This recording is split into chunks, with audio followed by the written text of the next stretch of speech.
First contact, first mistake. Marcus Reed held the datapad so tight his knuckles turned pale. He told himself the small shake in his hands came from the ship's gravity drift, not fear. The diplomatic vessel. Harmony hummed around him like a giant, calm heart. Every surface was smooth, every light was soft. Every corridor smelled like new polish and recycled air. It felt safe, and yet his stomach was a storm. Today was first contact on a working project, and he was the human face of it. He checked his uniform in a shining panel. The reflection showed a man trying hard to look brave, 28 years old, average height. Careful eyes, short hair. The uniform fit well, but he felt like a child in a costume. 6 months of training lived in his head. Cultural rules, gestures to avoid, harmless jokes that might be deadly. He had passed every course. But tests are not the same as reality. Reality was on the other side of a door. The intercom clicked with a crisp voice. "Officer Reed, report to Laboratory 7. Commander Patricia Hayes never sounded worried. She was a wall of steel and protocol." Marcus breathed in, held it for a count of 4, and walked in the corridors other officers walked like they owned the stars. The ship's AI offered cheerful notes about air quality and courtesy phrases in Zephyrian. Marcus nodded as if he needed them. He already knew the phrases, he just needed courage. He stopped at the panel outside Laboratory 7. His thumb hovered over the entry key. He imagined everything that could go wrong. An insult by accident. A gesture that meant war. A word that sounded like another word. He pressed the key before fear could press him. The door slid open with a sigh. Light spilled out like a quiet welcome. Lydia stood at the central station, and for a heartbeat Marcus forgot the speech he had practiced. She was Zephyrian, yet close to human shape. Her skin held a soft glow like moonlight underwater. Her ears tapered back in gentle points. Silver hair fell in a braid so complex it looked like it obeyed math he did not know. She moved with balance as if gravity was something she had negotiated with, not something she obeyed. "I am Lydia of the Zephyrian Scientific Collective," she said. Her voice sounded like wind over glass chimes, melodic and clear. "I have looked forward to this collaboration." Marcus extended his hand because humans shake hands. He remembered the file that said most Zephyrians prefer open palm greetings. He froze, unsure. Lydia solved the problem by taking his hand. Her grip was warm, not fragile. "Officer Reed," she said, and smiled in a way that seemed genuine. "The honor is mine," Marcus said, proud that his voice stayed steady. "I read your papers on cross-species behavior." The words felt safe. They were about work, and work was neutral ground. Lydia's eyes brightened. "You have read my publications, most visitors?" She explained, asked about Zephyrian drives. "Shields or energy crystals?" Marcus shrugged. "I am not most visitors," he said, and then wondered if that sounded arrogant. Lydia tilted her head, curious rather than offended. She turned to the console and woke a holo display. Shapes rose like soft glass towers. Data threads connected like lines of light. The room changed from quiet lab to living map. "We begin with a comparative problem," Lydia said. "Your intuitive method, our systematic method." Marcus watched her hands move. The controls answered her like they knew her. He felt a pinch of awe. "This is beautiful," he said, and then rushed to clarify. "I mean the design. It looks like art had a child with math." Lydia paused and looked at him. "You see beauty in information structures?" she asked. "Yes," he said. Then he worried that he had said the wrong thing again.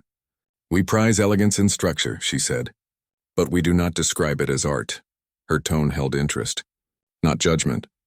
Marcus relaxed a little. They worked for an hour, maybe 2.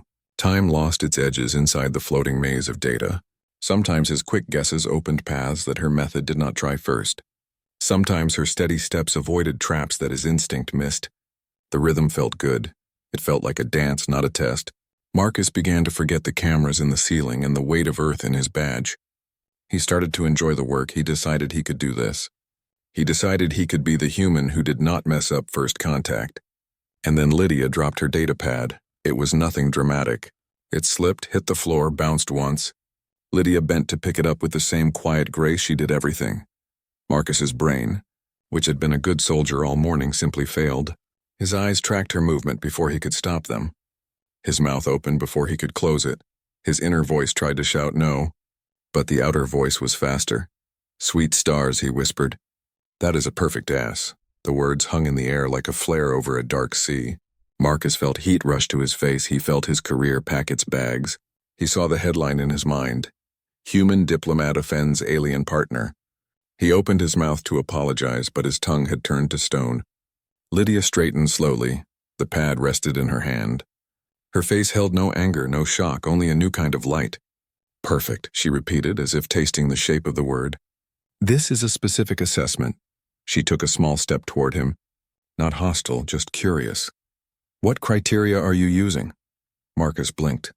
I did not mean I am sorry, he said. Words fell like broken tools. It was unprofessional, he added. I should report myself. Lydia shook her head once. Report for what? She asked. For stating an aesthetic observation. Marcus stared. His mind tried to reboot. You are not offended, he asked. Lydia's eyes held a soft humor. Should I be? She asked. Your statement suggests that by human standards, my form meets optimal parameters. She said it like a scientist reading a chart, but there was a note under the words. A warm note. This is useful data, she added. It informs our study of interspecies perception. Marcus finally found a breath. He was not safe, not yet, but he was not dead. It was still rude, he said. Perhaps, she answered. But it was honest. She set the pad on the table and folded her hands. Humans often claim logic, yet act from emotion, she said. Your honesty is a sample. She looked at the ceiling lens for a heartbeat. Then back to him. A valuable sample. They returned to the console. But the air had changed. The room now carried a charge. Like the air before a storm, Marcus tried to focus on the maze of light. But he kept catching the edge of Lydia's smile. He hated himself for the slip. He also felt the small, bright flicker of relief that the truth was no longer trapped inside him. He had said the wrong thing, but maybe he had also said a true thing. When the intercom clicked again, Marcus jumped. Officer Reed, Commander Hayes said. Status. Marcus looked at Lydia. Lydia looked at Marcus. Productive, Lydia answered, calm and bright.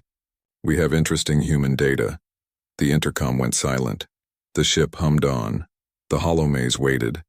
Lydia's eyes still held that new light. Marcus cleared his throat. May we continue? He asked. Yes, Lydia said. But I will add a variable. She adjusted the display. We will compare performance before and after your spontaneous remark. Her smile sharpened a little. To see whether honesty improves cooperation. Marcus felt a pulse of both terror and hope.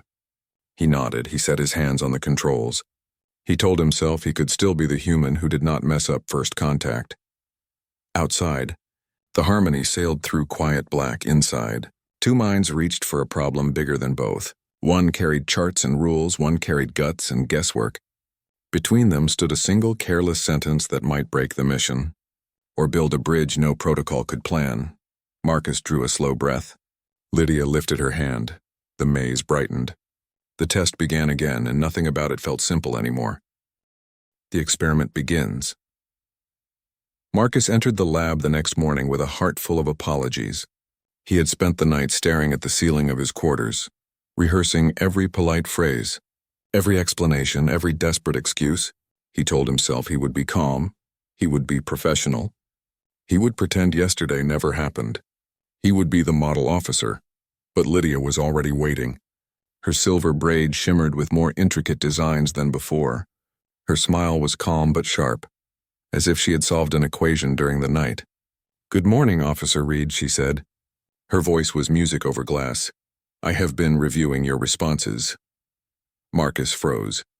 Responses, he asked. Yes, she answered, tapping her crystal data pad. Your spontaneous evaluation yesterday has provided fascinating insights into human honesty under stress. Marcus felt heat rise again. You told someone, he whispered. Lydia tilted her head. I shared it with Dr. M. Dane. My superior, she said. He believes this is too valuable to ignore. He wishes to expand the experiment. Marcus felt his stomach drop like a ship in freefall. Experiment, he repeated. Lydia nodded. Yes. Officer Reed, from today forward, you are no longer only a collaborator. You are a subject. He opened his mouth to protest, but the laboratory doors hissed apart. A tall figure stepped in, Zephyrian but sharper. His crystalline skin reflected cold light. His eyes carried weight like deep oceans. Officer Reed, he said with formal tone. I am Dr. Vexm Dane. Head of Xenobiology. Marcus stood rigid, his hand halfway raised in greeting. Dr. Mdane shook it with a grip colder and firmer than Lydia's. Your behavior has revealed something our research lacked, the doctor continued. Raw, unfiltered human response. Marcus felt cornered. I did not intend, he started, but Dr. Mdane cut him off. Intent does not matter, he said, only results. You provided data no simulation could achieve. We must continue. Your attraction to Dr. Veltar is now a measurable phenomenon. Marcus blinked. Attraction, he echoed. Lydia's face was calm, but her eyes held a flicker he could not read. Dr. Mdane activated a holographic table. Patterns of Marcus's heartbeat, breathing, and micro-expressions filled the air in glowing streams. Every glance he had given Lydia, every spike of pulse when she moved, every tremor in his voice was recorded. Your biology responds predictably, Dr. Mdane explained. But your honesty, your uncontrolled words, those are unique. We will see if they can evolve into something more. Marcus's chest tightened. More? He asked. Dr. Mdane's eyes narrowed with cold excitement. Romantic compatibility, he said. The word struck Marcus like a shockwave. He glanced at Lydia, who avoided his gaze for a second too long. Our species needs to know if long-term bonds are possible, Dr. Mdane continued. Colonization, diplomacy, integration, all rest on this question. You and Dr. Veltar will provide the answers. Marcus tried to breathe, tried to fight the sense that he was drowning in alien logic. And if I refuse, he asked. Dr. Mdane's voice stayed calm. Then another human will take your place, but your raw honesty is rare. It would be a loss.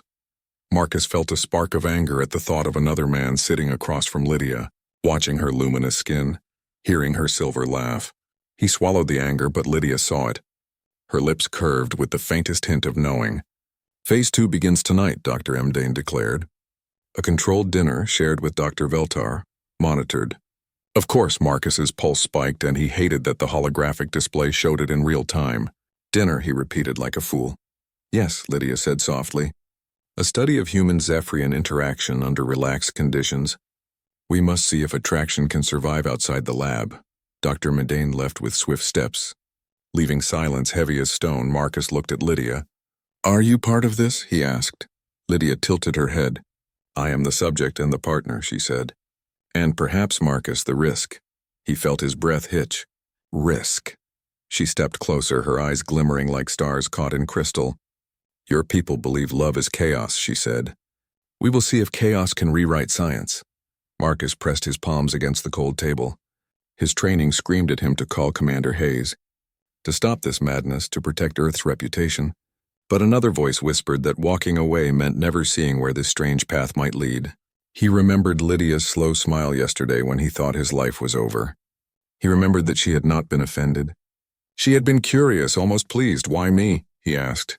His voice shook. Lydia leaned closer, her glow brushing his skin like moonlight. Because you are not most humans, she whispered. The lab lights dimmed around them as if the ship itself leaned in to listen. Marcus realized the experiment had already begun. He was no longer only an officer. He was a test. He was a risk. He was a man standing at the edge of a storm he could not control. He should walk away. He should fight. He should protect the mission. Instead, he heard his own voice, low and reckless. Then let's see where this goes. Lydia's smile deepened. Excellent, she said. I will prepare the variables. The room filled again with the glow of alien graphs and human mistakes. But beneath the light, Marcus felt something stronger, a thread pulling him into the unknown. For better or worse, the experiment had begun. Science or seduction? The private dining chamber did not look like a restaurant. It looked like a trap wearing a costume. The walls were lined with decorative panels that hummed softly, but Marcus could see the lenses hidden in their curves. The table was polished to a mirror shine, but wires pulsed faintly beneath its surface.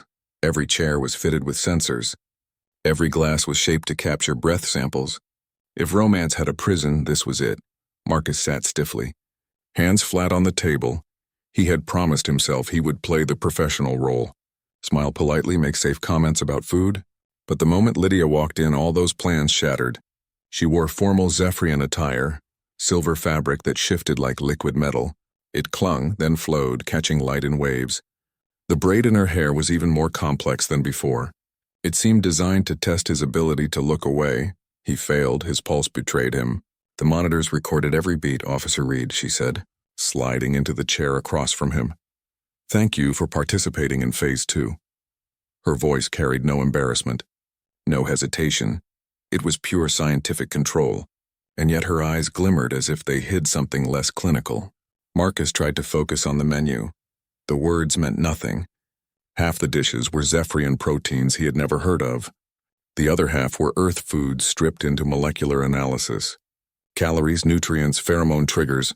The list read like a chemistry report disguised as dinner. Should I worry that my salad will be judged by interstellar council? Marcus muttered. Lydia smiled. Only if you choose the chocolate course, she said. Our early trials suggest it increases human emotional openness. It would skew the results. Her tone was playful but precise. Marcus blinked. Chocolate is data tampering, he said. That is new, they began eating. The first course was a pale Zephyrian dish that shimmered faintly. It tasted like lemon and starlight. Marcus forced himself to chew slowly, but every time he glanced up, Lydia was watching him, not with casual interest, but with the focus of a scientist measuring variables. You know this is absurd, Marcus said finally. This is not a dinner, it is a test. Lydia tilted her head. Of course, she said, but tests reveal truths hidden by social masks. She leaned forward, her hand resting on the table. The monitors behind her flickered as his heartbeat jumped. For example, your comment yesterday, it was not filtered, it was truth. Marcus nearly choked on his drink. We are not really talking about that, he said. Lydia's lips curved. We must, she said. It is the origin of this experiment. Your spontaneous assessment bypassed your training. It provided data no controlled situation could force. Marcus leaned back. You think blurting out something rude counts as research? Lydia's gaze softened. It counts as honesty, she said. Zephyrians rarely act without careful thought.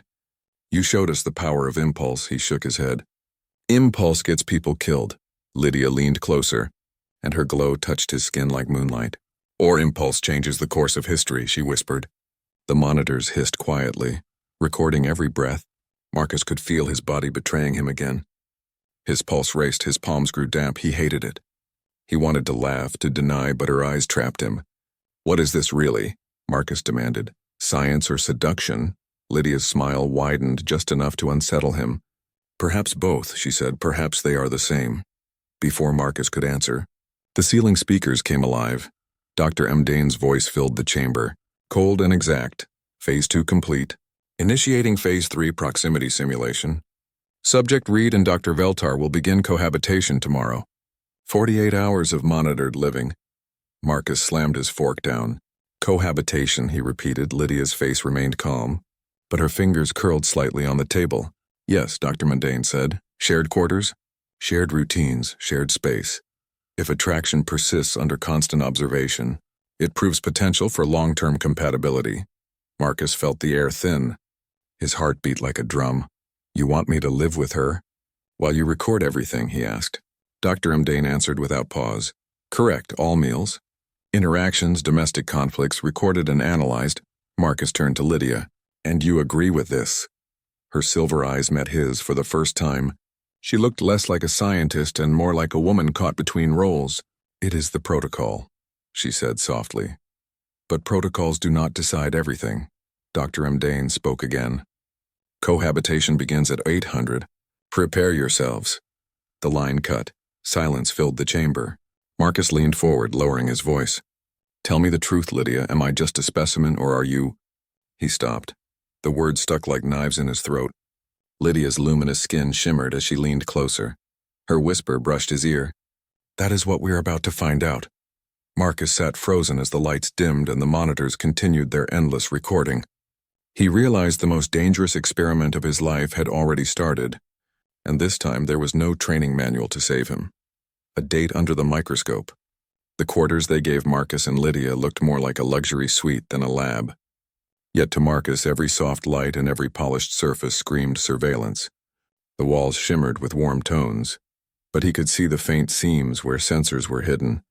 The table was set for 2, but the plates hummed faintly with embedded scanners. Even the bed, sleek and minimalist, was positioned under a ceiling unit that pulsed with red light. Nothing here was private, nothing was real. Lydia entered with a calm stride. Her silver attire was formal again, flowing like liquid metal, but Marcus had learned to recognize the details. The cut was sharper, the angles more deliberate, designed not just for elegance but to provoke response. His pulse betrayed him at once, and the monitors in the corner blinked in silent triumph. "Welcome to Phase 3, she said gently. "We are to live here for 48 hours, monitored for every sign of harmony or conflict." Marcus gave a bitter laugh. "Harmony," he said. "Feels more like captivity." Lydia tilted her head. "Captivity," she repeated as if testing the word. "Interesting." Marcus rubbed his temples. "Lydia, tell me the truth. Do you agree with this? Or is Dr. Mdane forcing you as much as me?" She stepped closer, her glow soft on his skin. "I agreed," she said, "but perhaps not for the same reasons as him." Dinner arrived through a sliding panel in the wall. Each dish was placed with perfect symmetry, nutrient cubes glowing faintly, earth vegetables arranged like art, Zephyrian crystal wine swirling with inner light. Marcus sat down reluctantly. "This is supposed to be romantic," he muttered. Lydia's lips curved. "Not romantic, controlled. The difference is everything." They began to eat. Lydia watched him the way a scientist watched a rare star. Her questions were soft, direct. "Why did you say what you said yesterday, Marcus?" "Why those words?" Marcus choked on his wine. "You mean when I ruined my career?" Lydia shook her head. "When you revealed honesty," Marcus laughed harshly. "That was not honesty, that was stupidity." Lydia leaned forward.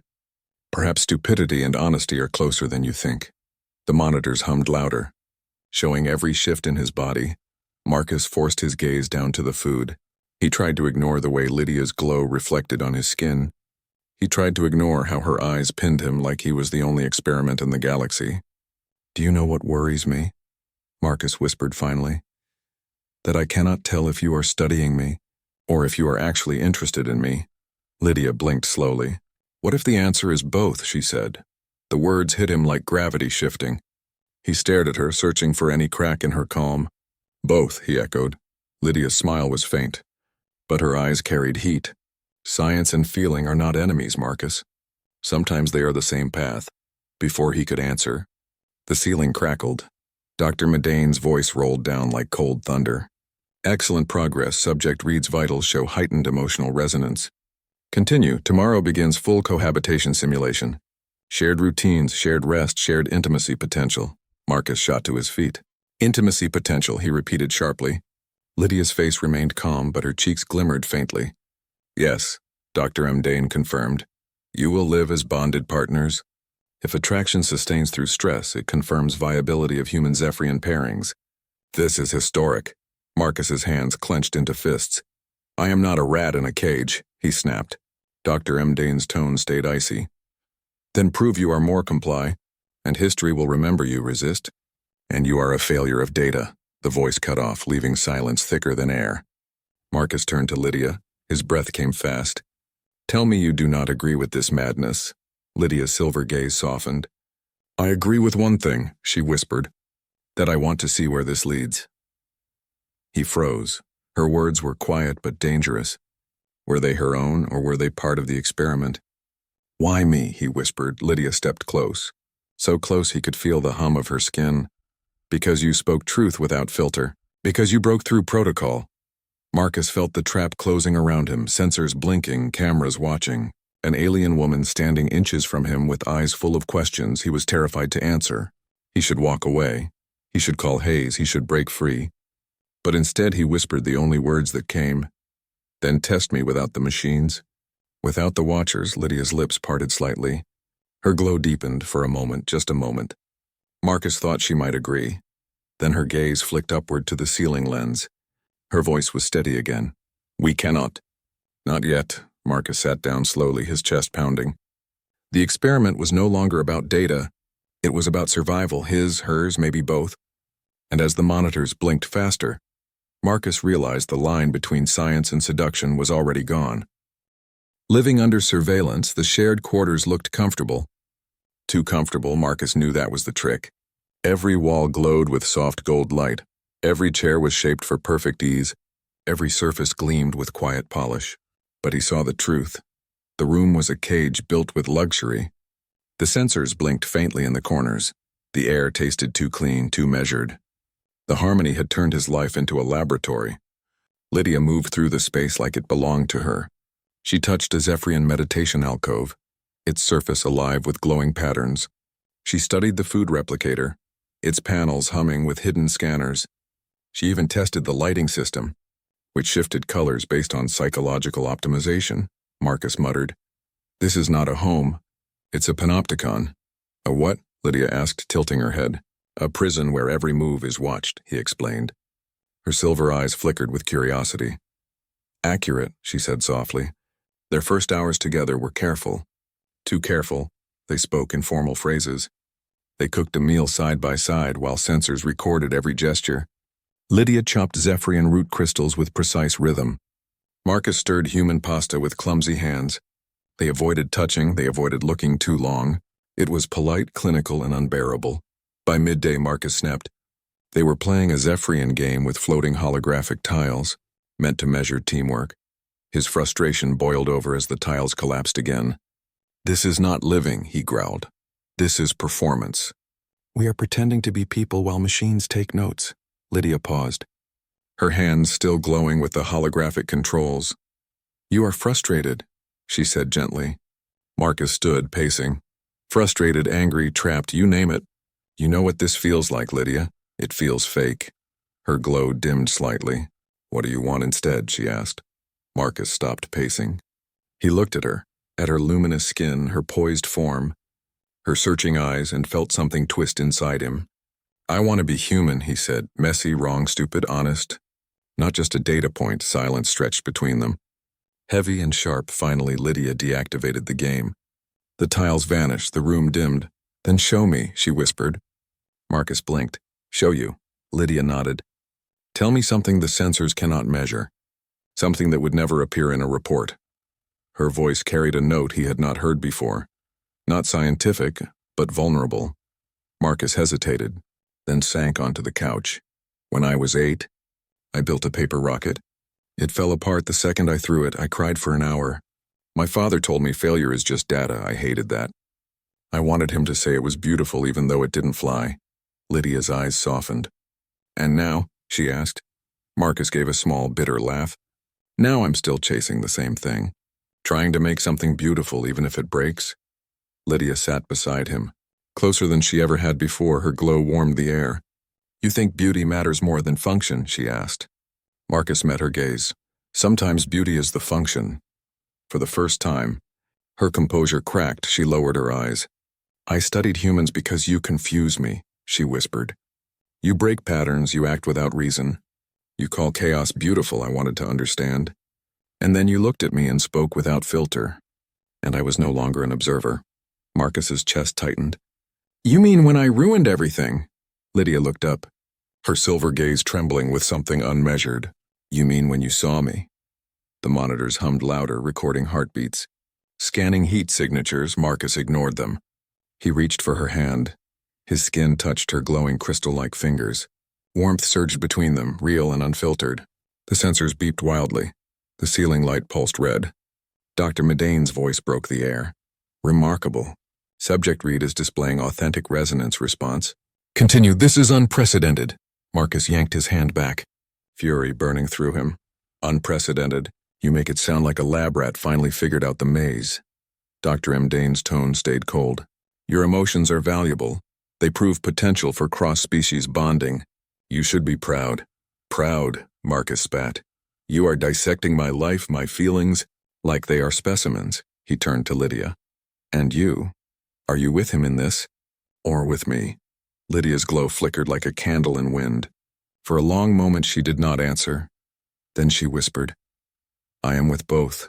That is the problem. Marcus stared. His chest pounded, his mind screamed to run. But something deeper told him to stay. Because in her trembling eyes he saw not just a scientist, but a woman caught between duty and desire. The monitors blinked brighter. Dr. Medane's voice hummed with approval. Excellent, tomorrow we escalate. Cohabitation stress test begins at dawn. The line cut, leaving silence. Marcus still held Lydia's gaze. She whispered, Do not let the data decide who you are. Marcus closed his eyes. For the first time he realized the real danger was not the surveillance, not the cold experiments, not even Dr. Mundane. The real danger was falling for someone he could not be sure was free. And yet when he opened his eyes, his hand reached for hers again. This time she did not pull away. Breaking the protocols, Marcus woke to the hum of the sensors. He had not really slept. Every breath he took, every shift of his body, every flicker of his pulse had been measured, recorded, dissected. He lay on the sleek bed staring at the ceiling lens. A single red light blinked like an eye that never closed. At 700 the voice came, Dr. Mundane's voice, calm as a blade. Begin routine. Record breakfast interaction. Observe stress markers. Marcus sat up slowly. His chest felt heavy. He turned to Lydia, who was already awake, seated in a meditation pose. Her skin glowed faintly in the artificial dawn. Do you enjoy this? Marcus asked flatly. Lydia opened her eyes. Enjoy, she repeated. No. But I endure. Marcus stood, pacing the polished floor. Endure, that's the problem. We are not living. We are being measured. They prepared breakfast together under the steady gaze of the sensors. Marcus sliced fruit. Lydia arranged crystalline roots on plates. Their movements were calm, rehearsed, too perfect. Every time their hands brushed, the monitors beeped. Every accidental smile was captured. Every pause became data. Marcus slammed the knife down. The clang rang like thunder. Enough, he snapped. Lydia looked up, startled. Marcus, she whispered. He shook his head. This is not real. None of this is real. If we keep obeying, we are nothing but rats in a maze. Lydia's lips parted, as if to argue, but he stepped close enough that the sensors flared.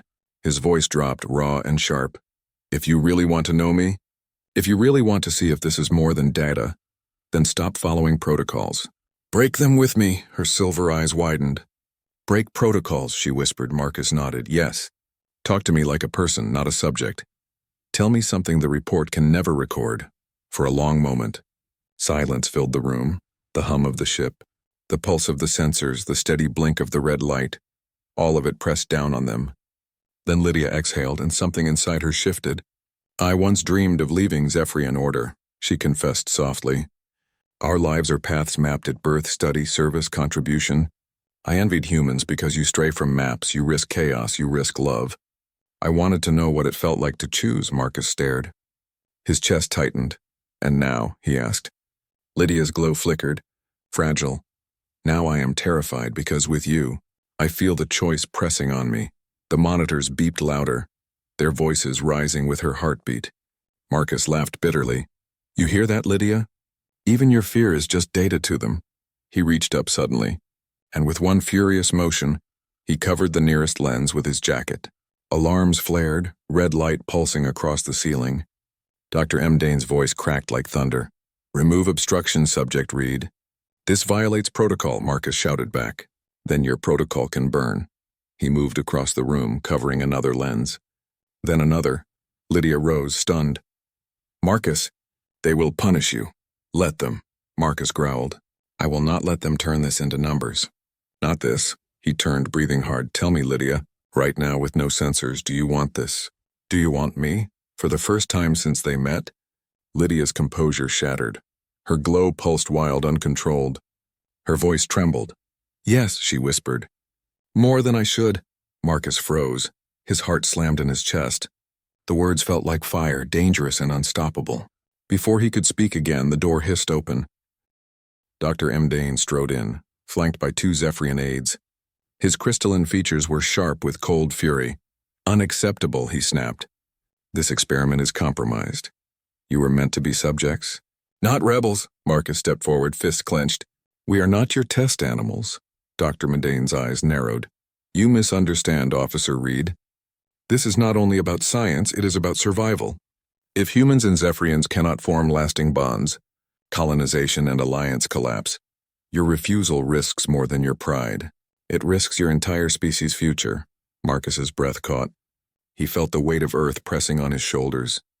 But then he looked at Lydia, her trembling hands, her eyes bright with something raw and human despite being alien, and he shook his head. If survival means giving up choice, then it is not survival worth having. Dr. Mdane studied him, cold and silent. Then he turned to Lydia. And you, Dr. Veltar, do you stand with him? Or with the collective? The room went still. Lydia's glow dimmed. Her voice shook. "I stand with the truth," she whispered. She stepped beside Marcus, close enough that their arms touched. "And the truth is not found in graphs, it is found in choice." Dr. Mundane's jaw tightened. "So be it," he said.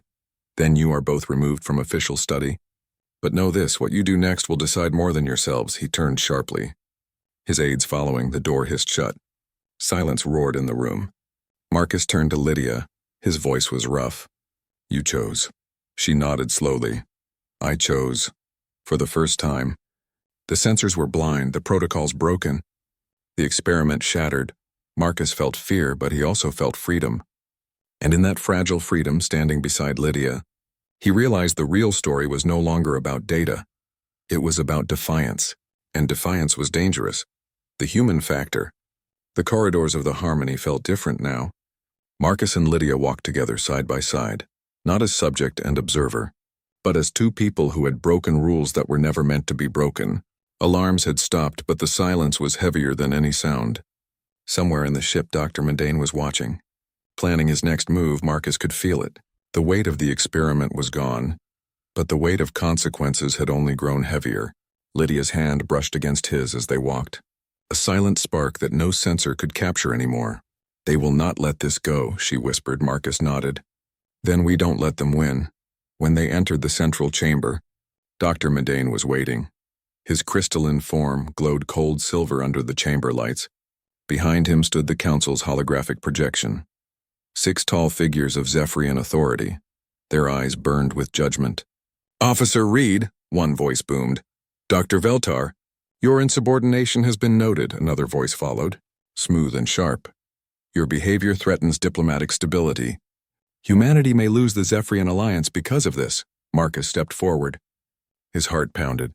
"You want honesty? You want proof humans can bond with Zephyrians? Well, you have it. Not in numbers, not in graphs, but in choice, in trust, in love." The chamber shivered with silence. The word love hung in the air like a forbidden signal. Lydia's glow pulsed brighter, steady and fearless now. "He is right," she said. "You measure compatibility and probabilities, but you ignore the most important factor. The human factor, the power to choose against logic, to care without reason, to risk chaos for something greater." One council figure leaned forward. "Dangerous, irrational, such impulses destabilize order." Lydia's voice sharpened. "But it is the same impulse that drives creation. Innovation, sacrifice. Without it, there is no art, no courage, no connection. If you deny it, then you deny the very thing that makes alliance possible." Dr. Mundane's jaw tightened. "You endanger centuries of research for one reckless human and one weak moment of your own." Lydia turned to him, her glow fierce. "No, I strengthen it because for the first time, I am not observing humans. I am living with one, and I will not reduce him to a variable." Marcus felt the ground tilt. He knew he should be afraid, but instead he stepped closer to her. His voice thundered through the chamber. "If alliance depends on numbers, then it will fail. If it depends on choice, then it can succeed because I choose her, and she chooses me," the council murmured, voices blending into a storm of doubt and intrigue. Finally, the central figure spoke. "This is irregular, but not without precedent. We will not end the alliance, but your case will be marked as anomalous." "Studied further," Dr. Mundane snapped. "You cannot be serious. This compromises scientific purity." The council cut him off. "Purity is not survival, Doctor. We require results. And what we see here is a result, one that data cannot explain but cannot dismiss either." Lydia's hand found Marcus's. Their fingers laced together in defiance, Marcus whispered. "We just rewrote the experiment," she smiled, radiant. "No, Marcus. We ended it." Dr. Mundane's expression froze, cold and furious. "Then you will carry the weight of your failure." He spat and turned sharply. Vanishing into the shadows, Marcus exhaled. But the victory felt heavy. He knew Mundane was not finished later. Alone in the observation deck, Marcus and Lydia stood before the endless stars. No sensors, no monitors, just silence and starlight. "Do you regret it?" Marcus asked quietly. Lydia shook her head. "Never, for once. I chose for myself." He studied her luminous features, the way her eyes held both strength and uncertainty. "So where do we go from here?" he asked. Lydia's smile was soft. "We go forward. Not as experiment, but as proof. Proof that two people from two worlds can build something the galaxy cannot measure. Marcus laughed softly, relief breaking through. The scientists won't like that. Lydia leaned closer, her glow warming him. Then let them write papers while we live the truth. The stars stretched infinite before them, a galaxy of cold logic and careful order, and in the middle of it, one fragile, reckless, powerful choice. Marcus squeezed her hand. Here's to chaos, Lydia whispered back. Here's to love, and for the first time they were not subjects, not diplomats, not symbols of their species. They were just Marcus and Lydia, choosing each other under the gaze of the stars. The human factor had spoken.